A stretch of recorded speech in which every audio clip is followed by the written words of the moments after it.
DogChamp's team a little bit here. Just having the safety, let's call it, of a Morphling who's going to scale really well. But that's what we thought last game, you know? Yuma is faking auto attacks on his magic wand right now. He's dropping it on the ground and auto attacking it. That's one of those are going to go through, and then you're just going to be like, you shouldn't have done that. He's confident right there. I still kind of look back at this second pick Pugna in the hands of Yaren. Obviously, we saw what he did on Techie. He's very confident. Unfortunately, Decrepify, this doesn't feel like Decrepify is going to be that great of a defensive tool, which I suppose isn't the worst thing in the end. It still has its offensive prowess, though, obviously, and you still bring plenty more tower push, and still a good hero. But the point is, wondering if the Decrepify, the lack of it, is the second pick Pugna still a good second pick, I guess is what I'm getting at, Waga. Yeah, I think the thing is that this hero plays rather similarly to how he played his techies in the previous game. Laning stage. Not after, of course, you're not going to jump in as a Pugna, but if you think about laning stage, Pugna is extremely fast and can play that harassing game the same way a techies does with auto attacks. Just with Windlace, Pugna has 350 movement speed, so he can keep repositioning and get to a spot of just right-clicking and trading hits in a good way. So I think it's just a comfort zone for him. It's a nice pairing. He can do a lot of damage and try to protect his Beastmaster. But I do favor Ant's safe lane. The Shadow Fiend against Beastmaster, I think it's a good matchup. Yeah, and has Enchantress also to back him up. And again, we stress how good in that matchup against the Beastmaster. And is there something to be said with how Beastmaster builds? Is he still going to go the board? Well, hold that thought, because Yaren, is he dead? The Raze is connecting. Arcus needs to land another one, and he gets it. First blood going the way of Shadow Fiend. He realizes he's dead, though. Turns around, doing as much damage as possible. Enchantress, I'm guessing she's fine, but got the first blood at least. Yeah, and nice play by Feeling, just running away there, making sure the creeps don't go under tower, keeping them alive for SF for when he comes back to the lane afterwards. But yeah, very aggressive start to the lane there. So, to the point about Beastmaster, yeah, what is he? I mean, does he still go boars? I think in this lane, yeah, you will go for it because the aura is not gonna like carry you entirely on its own, but you're gonna max axes probably on this lane and spam them a lot, because then you can actually do a little bit of damage output. It is magical damage into the Decrepify as well. You have a combo there. Used to be physical if you go far back enough, but now they are fully magical. All right, well, definitely an intriguing matchup there at the top lane. There are other lanes happening. Bottom lane, you'll see Snapfire getting actually pretty low, but able to live. Of course, has those bracers, even has a Tango, or more so a Fairy Fire as well to go along with that. But Yuma getting his last hit in at 6-1. Gonna get stunned by a cookie. Initiation. Yuma, though, easy wave for him. He's fine. Yeah, he's gonna back up and use his Magic Wand on low HP here, going full Agi before using the Magic Wand max value. And even though Beastmaster will struggle in this lane, I want to say the dog, the way they have played the lane stage so far, losing the Pugna early instead of losing the Beast, and the way they have aggro pulled this lane, has allowed Beast to actually be farming quite a bit. He has 11-2 versus the 8-2 on the Shadow Fiend. So actually coming out ahead for now. Yeah. 12-2, 12-3 now, so yeah, looking pretty good. It does get the Inner Beast at level 2. For the time being, at least. Gonna use those axes to cut down some more creep wave. Also look at the middle matchup. It is the Exort Invoker up against Tiny. Mentioned we've been seeing a lot of Tiny in the North American region and really just across the board. But hadn't so far today, but making an appearance here in that mid-roll.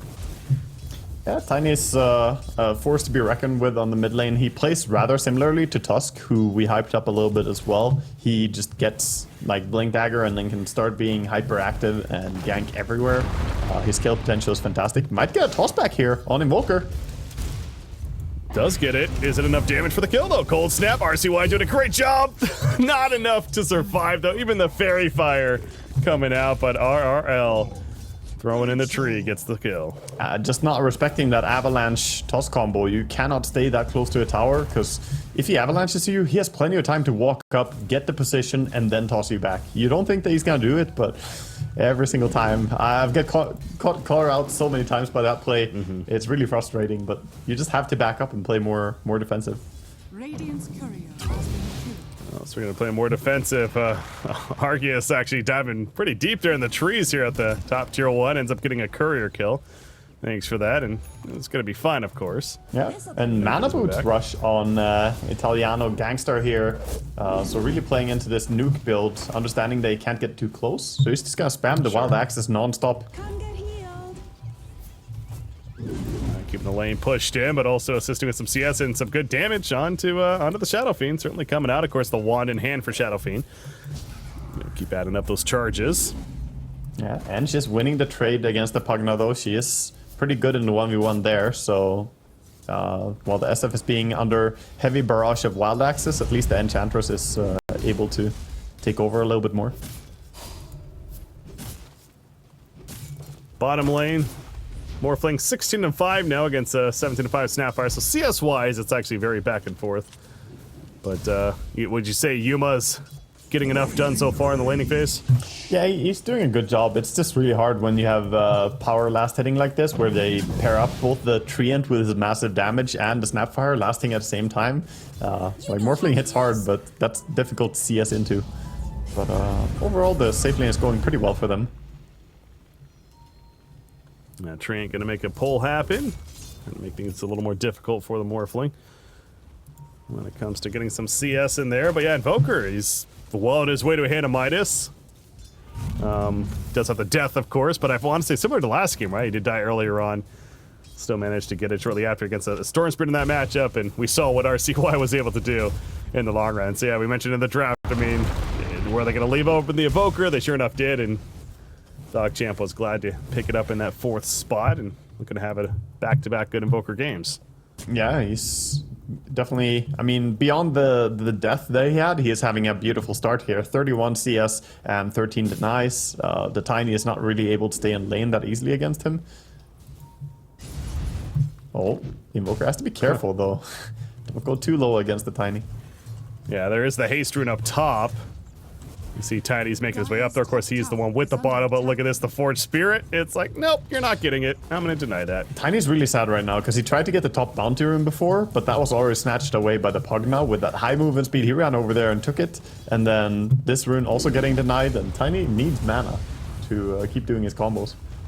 Yeah, Dire's top tower definitely is under feeling that quite a bit, allowing Invoker perhaps even to play a bit more aggressive top lane. Arceus, again, feeling those wild axes. He also got the Nether Blast, level 2 now. You can throw it in, so Arceus gonna survive, even the living armor coming out to help keep him alive, but certainly feeling some pain up there. You have to be careful on SF to not let these wild axes keep building up. It's a bit like Ursa, but, you know, the spell version. Every single time he reapplies those axes, the damage just goes higher and higher. So you gotta, at some point, back out and make sure you don't have the stacks on you anymore. So I think it goes without saying, but to solidify it, it's going to be this right-click style of Shadow Fiend, right? Especially with the talents and the way he builds. Oh yeah, you probably don't even put a 4th point in the races. Usually what we see is 3-point races for laning stage, and then you stop skilling it even, don't even get the 4th point, and just go full right-click build with the Dragonlance, BKB, and usually a Manta style as well, what we would expect to see here. Yeah, I think that level 15, really, especially the level 20 talent on Shadow Fiend is that critical one. If he's going the right click, I mean, that damage per soul, he can just be a right click machine. And you have to respect the damage that he can put out. Of course, that's down the line and something that Ant would love to see in their favor, but certainly something to look out for as the game continues to progress. Interesting right now is the SF farm jungle and then went back to Fountain now, and that's given a lot of time for Ench to kind of stay top and get some solo experience. So she's up to level 5 at least, but watch out for this this Beastmaster. He's level 6.5 and has the roar available. I mean, that's a free kill. I was gonna say, Enchantress is right nearby. Sunstrike is gonna absorb some damage, I should say, in Shadow Fiend, but it doesn't matter. However, the raise is landing. Running in, doesn't have another raise for a couple of seconds, just going toe-to-toe with the right clicks. And will secure the turret on the Beastmaster. Yeah, there you see why Beastmaster against the SF is hard, by the way. You get these races on you, you have no movement speed afterwards. if you get triple raced, you're just crawling around and he can run after you and right click you so hard. So very nice there. Kind of using the Enge as a bait. She definitely knew that it was dangerous to go in the way she did. If she survived the initial burst there, she had a 20 magic wand, so she had a plan to try and survive it. But of course the Sunstrike, again by the way, on Treant this time, on point. You have this Satyr Tormentor. Continuing to try to assist with his top lane, but the bottom lane, Snapfire, no, again, he's fine. That's a core Snapfire, has a couple of bracers, a magic wand with many charges. Again, it continues to be a case. I don't think anyone's dying down here. Well, as I say that, he's morphing though, and Morphling's fine. He had that shift up. Yeah, he's gonna be completely okay. They do have the Snapfire ulti available though, and Tiny's going in. They could just lay in the Snap ulti if they wanted to, but don't really need it for a CM. No.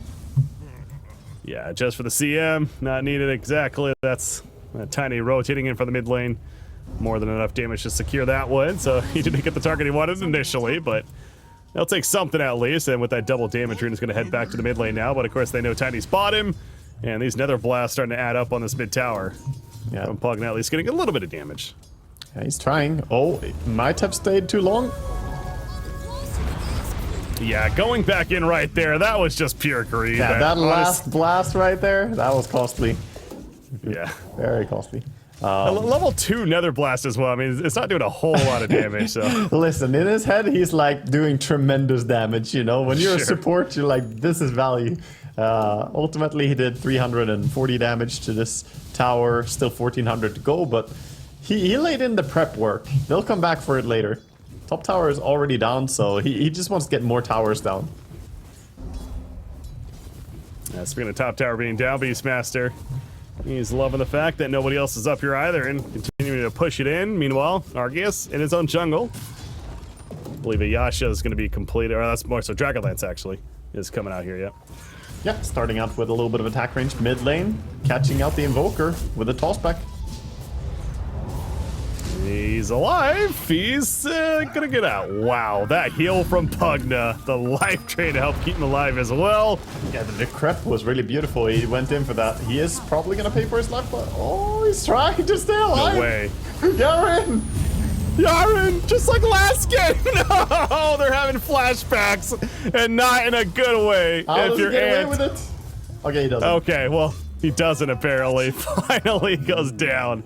That's got to be the most satisfying support Pugna kill that the team's ever had, but... Oh no, the attack speed slow. They didn't have Sunstrike ready. Beastmaster Roar was used for no real value. Mid lane though, they do bring down the Treant Protector. Yeah, so a little bit of sloppiness here and there, but in the end, I think DogChamp is fairly satisfied with the outcome. Tiny finally makes its way back to the mid lane, by the way. And we do see a 1500 goal save drop, so the blink is coming along nicely. Yeah, it's what he wants. He has the mini blink, he has the Tumbler's Toy already, so he is able to get close to support a little bit easier. Of course not when they're doing this to him. Yeah, that Decrepify, he's gonna kill the minion, plus 100 going his way, so... Pugna, we're seeing that life drain impact. Obviously, very short cooldown. Making use of it. These supports sitting mid are just bothering the Tiny so much. He wants to finish a Blink Dagger, but there's a CM and a Pugna in his lane, and he just cannot get his item. He needs 500 gold, but he's not being allowed to farm his lane. Well, Snapfire is allowed to farm their lane at the bottom. Right now, it's getting some free damage on the tower. No resistance at all being put up. The spooky army coming in. Tower goes down so fast. It is, but RCY joins the party, and Snapfire may be tanky, but this is a lot of firepower here. Ush, try to escape. The Sunstrike is not going to connect for the TP. That was a futile attempt there. There was no way that was working. Yeah, nice try though, and the amount of damage they got to a tower here and the rotations they forced is pretty damn good. Cleaning up a lot of space as well for the SF to farm, and Tiny gets to, you know, close up on his Blink Dagger as well. They should try to defend this bottom tower though. When you have Treant, you don't want to lose any tower on the map like this. Enchantress. Yeah, she's dead. That's one way to do it with that untouchable. Freezing Field coming out. makes that kill happen. But now Crystal Maiden's in some trouble. No, he's fine. Actually, we'll just TP out as well as the Morphling, and everyone escapes on the side of DogChamp. So I think it's a pressure at the bottom tower. 2,000 overall net worth lead. I was going to mention though, Arceus has kind of been a little bit quiet recently on the Shadow Fiend, and we see why. You see what he's developed into now. We mentioned the Dragonlance now has a full Mask of Madness to go with that. So Yeah. his right click is becoming scary. Quite common item as well for the safe lane SF. Going for the Mask of Madness later on, very natural hero to transition into both Butterfly and Satanic on. Super strong, definitely good in this game as well against the summons from Beastmaster. The evasion can help keep you alive.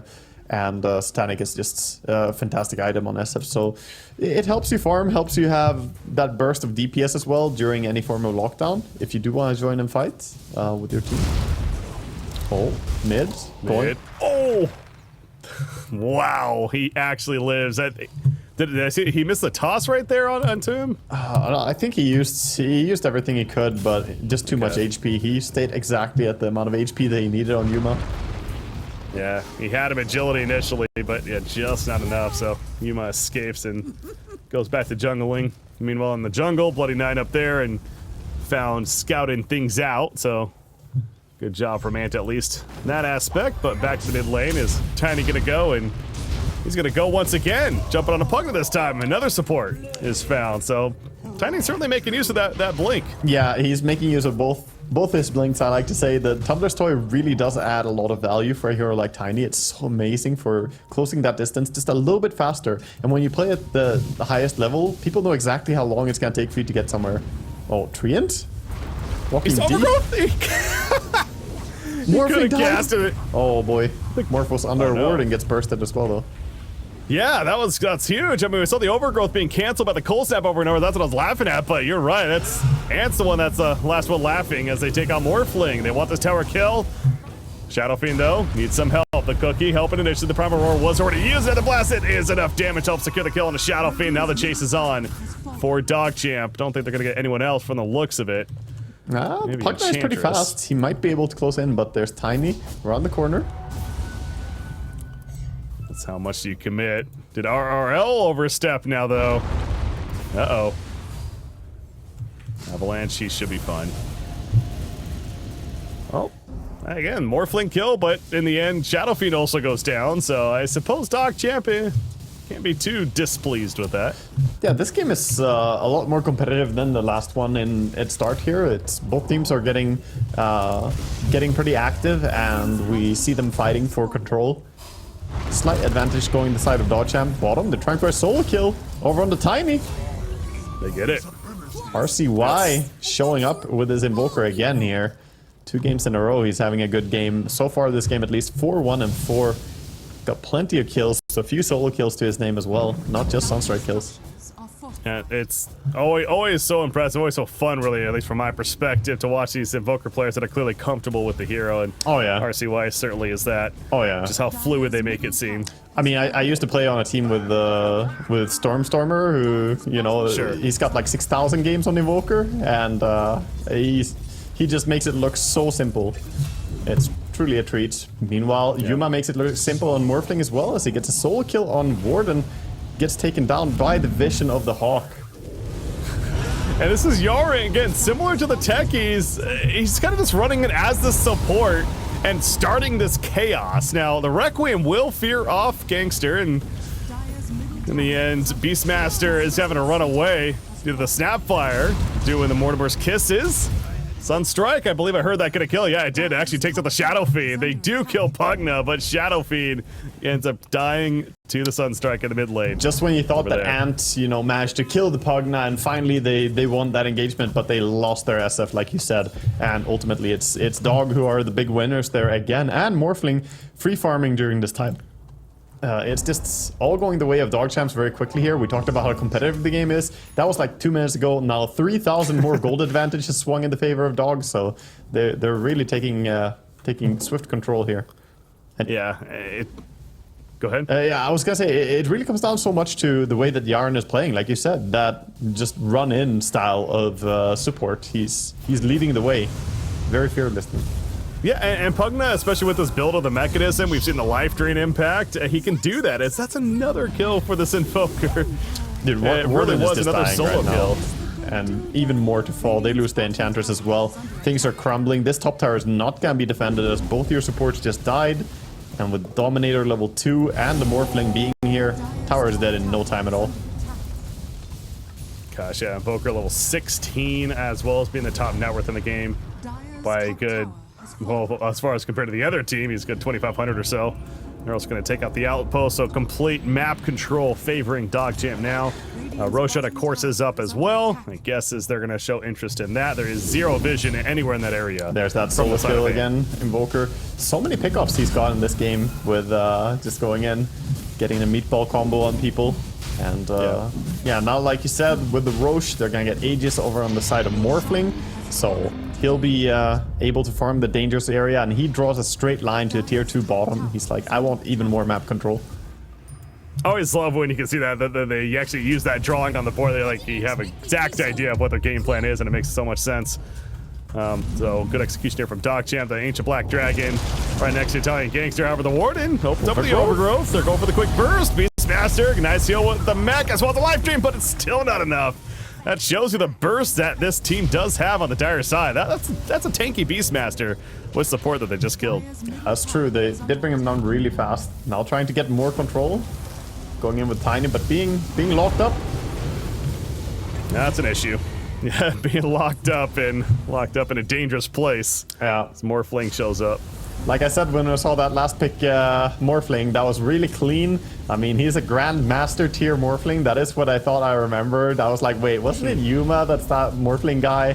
And indeed, he is Grandmaster tier, level 30, and very clean there. He just waveforms in, immediately turns into Tiny, Avatos combos, and lays in the DPS.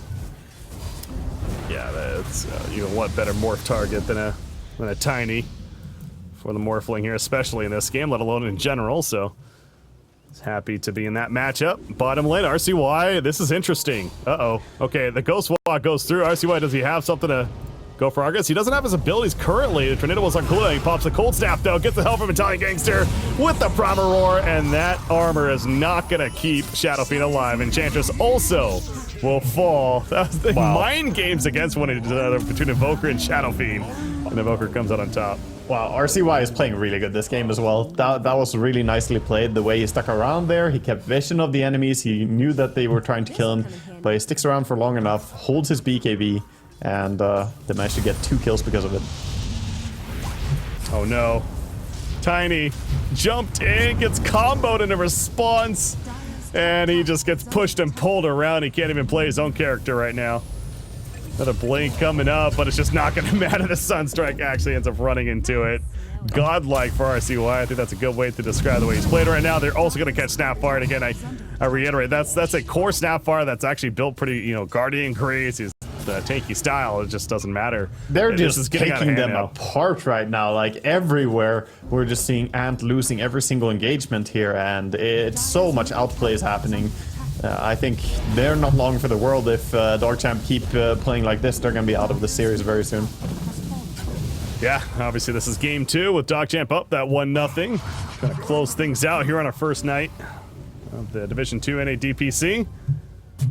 And still got game left, but DogChamp feeling good about their chances right now. 2 minutes remaining on the Aegis here on Morphling, and see Beastmaster clearing out a little bit more of the Ancients, picks up that Ancient Granite Golem. And now they're going to push their last out-of-base objective as they go for the tier 2 bottom. I mean, they have a DD Morphling with Aegis for 1.5 minutes. He can force bottom, and he can even go high ground a little bit if they want. This could be a good time to crack high ground. DD Morphling hits so hard. Look at the tower. It's gone. Dire's bottom tower. Yeah, he wants to go. Morphling is like, where's my team? Let's go. Yeah, he's definitely ready. Him in a minute and a half still on the Aegis. So TPs are coming in. They understand they kind of have to defend this, but how do you defend it? That's the ultimate question to answer if you're the side of another NA team. Force Spirits scouting out Tiny, so stopping him from having an easy initiation. Use and this that will just be a free tower. No, he can't jump them. I think you're just losing Rex now. Yeah. Warden, we thought about it. Is he going for the Overgrowth? The answer is no. I mean, there's no worse feeling, Waga, than just literally having to sit there and watch your racks just melt in front of you, all 5 heroes. Yeah, there's no opening. There's no real weakness there in the push with the Aegis on Morphling in the front line and everyone else just sitting back. They're sending in Forge Spirits, they're sending in the Dominator creep, but that's it. You would have to try and smoke and wrap around, but of course with the vision from the Beastmaster Hawk, that would also be telegraphed. So not very easy to say what Ant can do at this point. They've just bled so many kills, they're not in a terrible spot.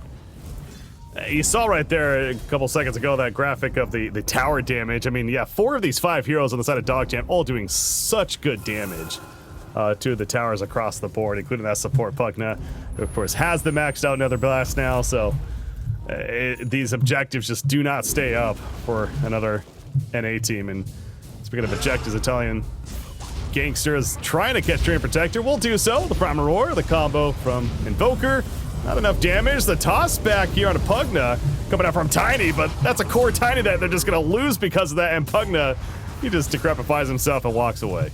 Yeah, Pugna is somehow just not dying. Similarly to his techies in the previous game, Yaren is just seeming unkillable here, despite actually not being super tanky. He does have that Greaves though on a Pugna, so he's pretty hard to bring down if you don't chain stun him fully. BKB committed by Shadow Fiend there. He thought he was getting jumped. Not necessarily the case either way. That's now on cooldown, so don't know if he's going to feel confident about even trying to put up another defense here. Yeah, they're just letting go of top. They're like, okay, fine, we lost top as well, but you can't do this. You're going to lose your megas. You have to defend. You have to fight. Gotta try something, as grim as it may seem. It does feel like that. So, I mean, hey, they at least have 1 set of racks left, and that would, of course, be the mid lane. So that's the last one there. Yeah, well, then they're giving you a new chance to take the defense. They're just going straight for the mid racks, and I'm sure Ant are delighted about this. Yeah. Okay, that's a Requiem from a distance. Okay. They tried to do a toss back into Requiem. It was a nice attempt, last ditch effort here, but it didn't connect. GG gets called. Yeah, you know, good effort to at least, you know, battle it out, see what you can make happen, but way too much firepower and just too big of a lead coming out from DogChamp. Of course, all the credit to them in this series. Just like